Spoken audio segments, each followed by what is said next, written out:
Hello everyone, मैं आपका शुभचिंतक अजीम खान आज आपको अपनी इस क्लास में वोकेबलरी की क्लास 33 पढ़ाऊंगा।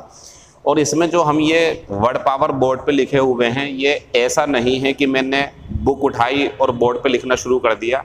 ये सोच समझ करके पुराने क्वेश्चंस कब कब पूछे गए हैं और कितने फ्रिक्वेंटली मतलब अक्सर पूछे जाते रहते हैं या कौन कौन से पूछे जा सकते हैं, तो 7-8 साल के अनुभव का इस्तेमाल करके मैं इन वीडियोस को पढ़ाता हूं। तो आज का जो पहला क्वेश्चन है हमारा वो है एक्स रेटेड, वो है हमारा एक्स रेटेड। और ध्यान रखना, ये एक्स का निशान जिस मूवी, जिस कहानी, जिस वीडियो पर लगा दिया जाता है, इसका मतलब होता वो अश्लील है, वो गंदी है। आंसर लगाएंगे ऑब्सीन। ये ईडियम है एक। ये होता क्लियर, साफ, ये दोस्ताना, ये होता आत्मसंतुष्ट, संतुष्ट होना अपने आप में। फिर क्वेश्चन नंबर दूसरा है विद ए हाई हैंड। जब कोई शासन करने वाला राजा, मंत्री, प्रधानमंत्री, गांव का सरपंच या मतलब जो शासन करता हो, जब वो अत्याचार पूर्वक शासन करता हो, लोगों को बहुत ज़्यादा सताता हो, तो ऐसा शासन कहलाता विद ए हाई हैंड शासन कर रहा है वो। आंसर लगाते हैं अप्रेसिवली। अप्रेसिवली आंसर रहेगा। रेगुलरली होता नियमित रूप से, इंटेंशनली होता इरादतन, क्विकली होता तेजी से। तो हमारा पहले का आंसर दूसरा और दूसरे का आंसर तीसरा। फिर क्वेश्चन नंबर तीसरा विद वन वॉइस। जब एक कमेटी में या पार्लियामेंट में या क्लास में या किसी भी समूह में किसी बातचीत को लेकर के लोगों की राय ली जाए और कहा जाए कि आप सहमत हो, और सब एक आवाज़ में कह दें यस यस, एक आवाज़ में, यानी कि इसका मतलब होता सभी सहमत, बिना किसी ऑब्जेक्शन के सभी राजी होना। तो इसका जो आंसर रहेगा हमारा वो ये रहेगा यूनैनिमसली।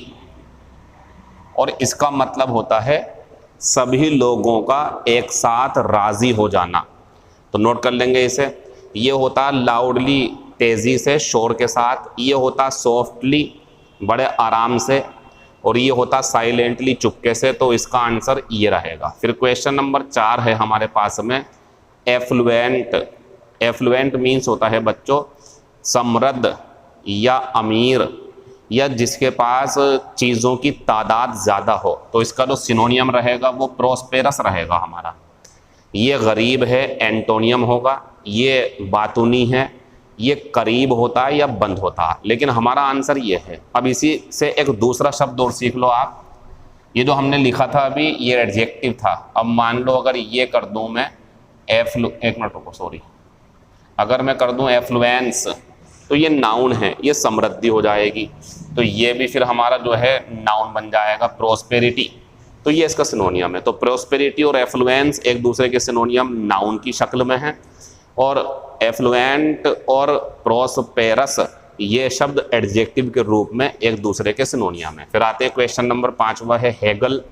हैगल मीन्स होता है बच्चों मोल भाव करना, बार्गेनिंग करना। तो इसका जो सिनोनियम रहेगा हमारा वो ये है। पोस्टपोन होता है टाल देना, एक्सेप्ट होता है स्वीकार करना, रिजेक्ट होता है ठुकराना। फिर आते हैं हम डैंक। डैंक होता है गीला या भीगा हुआ, ख़ास तौर से तब जब एक टैंक है और टैंक में जो है, टैंक जो होते हैं छत पर रखे हुए या बाल्टी हो, उसमें से पानी निकल रहा बूंद बूंद, कहीं छेद है उसमें, तो वो हिस्सा गीला हो जाएगा इतना। तो वो जो होता है डैंक, गीला। तो इसका जो हम सिनोनियम लगाएंगे वो लगाएंगे डैम्प। ये भी गीला होता है, मिलता जुलता का भी है। देखो, डेंजरस होता खतरनाक, ये होता बदसूरत, ये होता शांत। तो आंसर लगाएंगे दूसरा। फिर आते हैं बच्चों स्क्वेंडरिंग। एंटोनियम बताना, इसे आप देखो अगर सही से, तो ये स्क्वेंडर है वर्ब। इसका मतलब होता बेफिजुल खर्च करना, पैसे बर्बाद करना।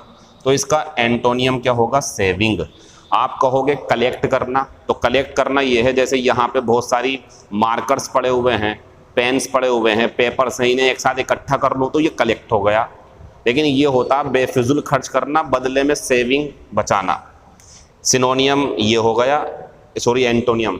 कलेक्टिंग होता है इकट्ठा करना, डिस्कार्ड होता है फेंकना। डिमिनिशिंग होता है कम करना।